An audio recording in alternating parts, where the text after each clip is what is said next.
Crowdfunding has been a big thing in America for a long time. It can produce some good. People who desperately need help can get it. It can also reveal quite a bit about who we are and who our public servants are.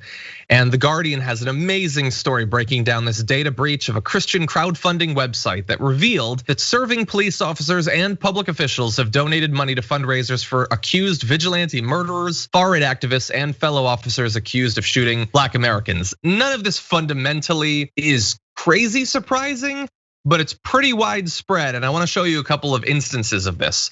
First of all, the reason we know who these people are is because often the donations are attached to their official email addresses, their official public email addresses. So that certainly raises questions about the use of public resources, or at least public time. If you are logged into your official cop email and you're donating these things. Anyway, the beneficiaries of donations from public officials include Kyle Rittenhouse, of course, who stands accused of murdering 2 left-wing protesters in Kenosha, Wisconsin last August. According to data from the site, he raised $586,940 between the 27th of August last year and the 7th of January, which is, again, I guess, Brett, not surprising that he would be able to raise a lot of money, but that is an absurd amount of money. I mean, what percentage of cancer crowdfunding gets to that much? What percentage of victims of shootings get to that much? But the perpetrator raised more than $500,000. It's so weird when you think of how many better causes there are for that. And didn't someone pay for his? And this is just from that site, by the way. Yeah, that's from, I forget the name, but that's from one crowdfunding site. And just I can't identify with the instinct to say, oh, in the wake of people being shot and killed, to be like, all right, let's get that kid. Let's back that kid who did the shooting and the killing. And a lot, you can see they're just like, I'm gonna put my partisan goggles on and log on to this website and give money during a pandemic to Kyle Rittenhouse, who is not wasting away in jail. We've seen him making white supremacist hand gestures in a bar.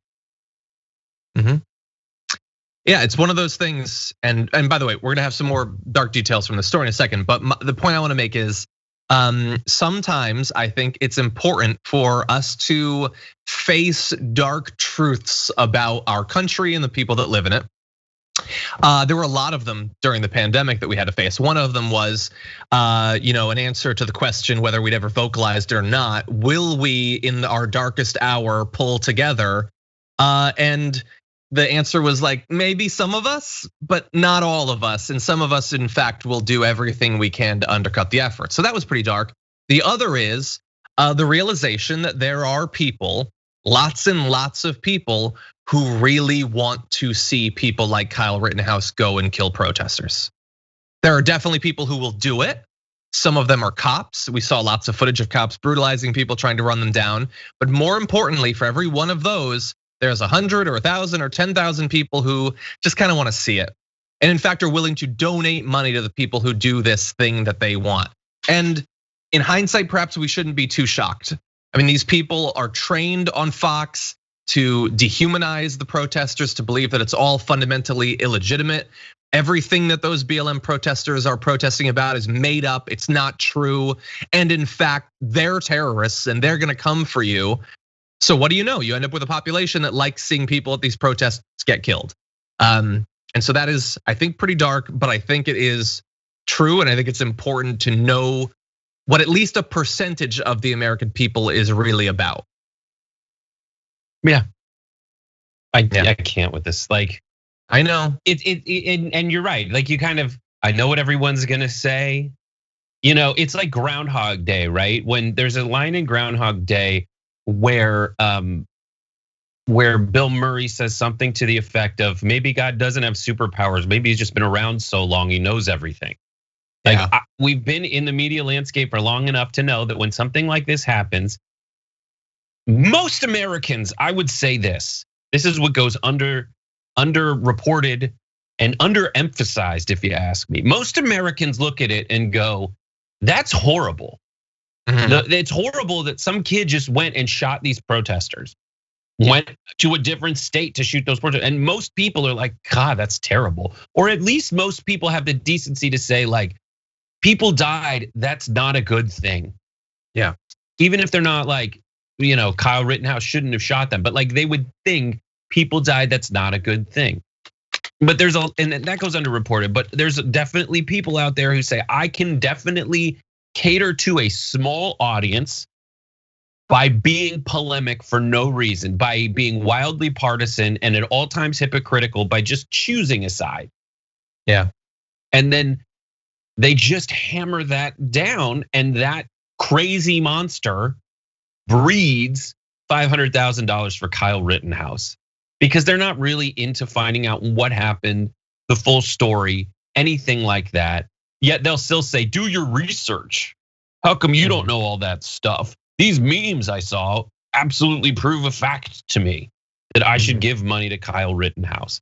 And it emboldens people. Like, it doesn't embolden the decent and the sane, and I'm not sane, but the decent and the rational. It emboldens the indecent and the irrational. And that's the most frustrating, and so frustrating. And what makes it even more frustrating is how obvious it is that this is what's happening. Yeah.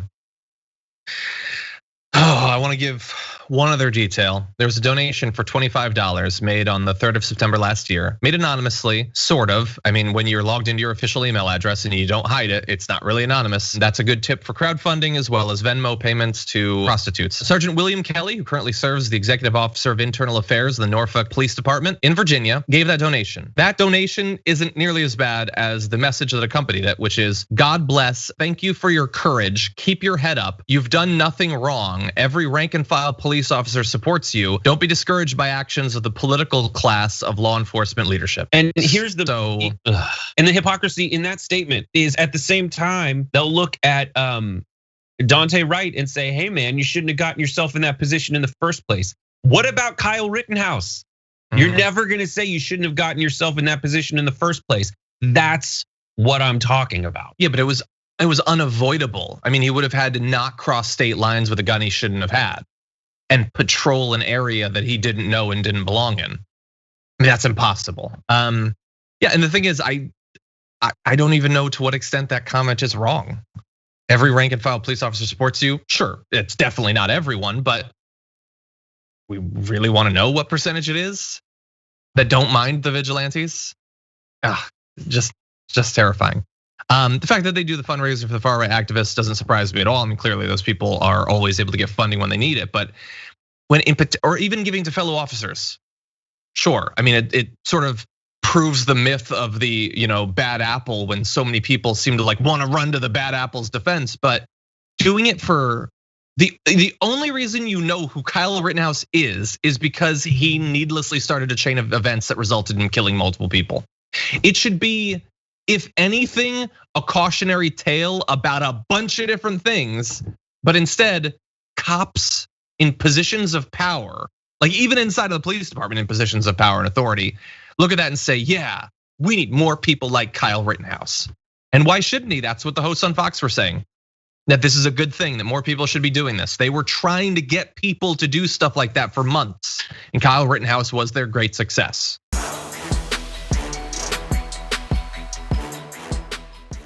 Check out the Damage Report podcast each day, wherever you get your podcasts, whether Pocket Casts or Stitcher or iTunes.